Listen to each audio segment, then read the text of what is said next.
ఆనాడు జగన్మోహన్ రెడ్డితో ఫ్రెండ్షిప్ చేసిండు. ఈరోజు కృష్ణా రివర్ బోర్డు ఆయన సంతకం పెట్టి బోర్డుకు కేఆర్ఎంపీకి అప్పచెప్పిండు. ఈరోజు వచ్చి నల్లగొండలో సభ పెడతా అంటుండు.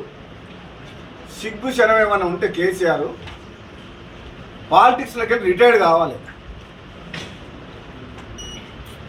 ఇంకా ఏ ముఖం పెట్టుకొని 10 ఏళ్ళ తర్వాత కుర్చేసుకొని కూర్చొని Srisailam left bank canal tunnel project complete చేస్తా అని చెప్పిండు 2014లో.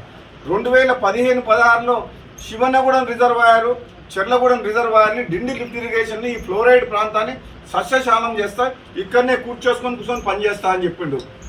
కేసీఆర్ ముఖ్యమంత్రి హోదాలో వచ్చి నీకు మరిగూడ మండలంలో నీకు శంకుస్థాపన చేసిపోయిండు. మరి ఇప్పుడు ఏ ముఖం పెట్టుకొని 10 ఏళ్ళ తర్వాత నల్గొండకు వచ్చిండు? ఇప్పటి వరకు ల్యాండ్ ఎక్విజిషన్ కంప్లీట్ కాలే, R&R కంప్లీట్ కాలే. డిండి లిఫ్ట్ ఇరిగేషన్ నుంచి ఎక్కడి నుంచి నీళ్ళు తీసుకొస్తాం?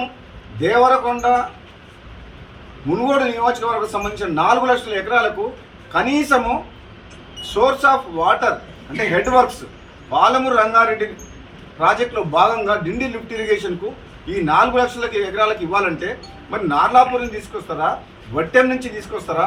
ఇంతవరకు డిసైడ్ చేయలేదు. కేవలం కాంట్రాక్టర్ల కోసం టెండర్లు పిలిచి రైతులని, భూ నిర్వాసితులని, పేదవాళ్ళని ఆగం చేసి రిజర్వాయర్ కట్టింది తప్పితే రిజర్వాయర్లకు నీళ్ళు రావాలంటే ఇంకా కాలువలు దోమలేదు, టన్నలు కాలేదు, నీళ్ళు ఎక్కడికి వెళ్ళి తీసుకొస్తారో డిజైన్ చేయలేదు. హెడ్ వర్క్స్ టెండర్లు విలువకుండా ఈ రిజర్వాయర్లు కట్టి వేల కోట్ల రూపాయల అప్పులు తీసుకొచ్చి రాష్ట్రాన్ని అప్పుల పాలు చేసిన చరిత్ర కేసీఆర్ది. మళ్ళీ ఏ ముఖం పెట్టుకొని నల్గొండకు వచ్చి సభ పెడతా అంటాడు? సిగ్గు లేదు జగదీశ్వర్ రెడ్డికి. సాగు తప్పి కన్నులు ఒట్టబోయినట్టు 4,000తో గెలిచిండు సూర్యాపేటలో. లేదంటే నల్లగొండ జిల్లాలో 12 మేము గెలిచినట్టే లెక్క. ఇంకా ఏ ముఖం పెట్టుకొని జగదీశ్వర్ రెడ్డి కేసీఆర్ నల్గొండకు తీసుకొస్తుండు? ఈయనకు బుద్ధి లేదు జగదీశ్వర్ రెడ్డికి. కనీసం కేసీఆర్ కన్నా బుద్ధి ఉండాలి.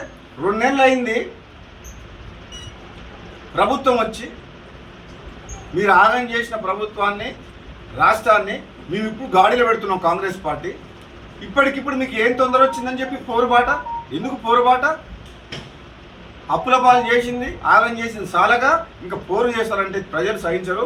నల్లగొండ జిల్లాలో ప్రజలందరూ కూడా ముక్త కంఠంతో ఈ కేసీఆర్ రాకని వ్యతిరేకించాలని చెప్పేసి కూడా ఈ సందర్భంగా నల్లగొండ జిల్లా ప్రజలందరూ కూడా చెప్తున్నాం. నల్లగొండ జిల్లాకు తీరని అన్యాయం చేసిన వ్యక్తి ఎవరైతే ఉందో ఈ తెలంగాణ రాష్ట్రంలో కేసీఆర్, టీఆర్ఎస్ పార్టీ, జగదీశ్వర్ రెడ్డి, అటువంటి వ్యక్తులు నల్గొండ జిల్లా ప్రజల మీద దొంగ ప్రేమ, కపట ప్రేమ చూపిస్తామని చెప్పి ఈరోజు సభ పెడుతుండ్రు. ఎవరు కూడా నల్లగొండ జిల్లా ప్రజలు గ్రామాల్లో కూడా పార్టీలకు అతీతంగా టీఆర్ఎస్ పార్టీ నాయకులందరినీ కూడా చెప్తున్నారు, మీరు గుండె మీద చేసుకోండి. ఈ నల్లగొండ జిల్లాకు ఈ టీఆర్ఎస్ పార్టీ, కేసీఆర్, జగదీశ్వర్ రెడ్డి ఈ 10 ఏళ్ల కాలంలో అన్యాయం చేసిన మాట వాస్తవం.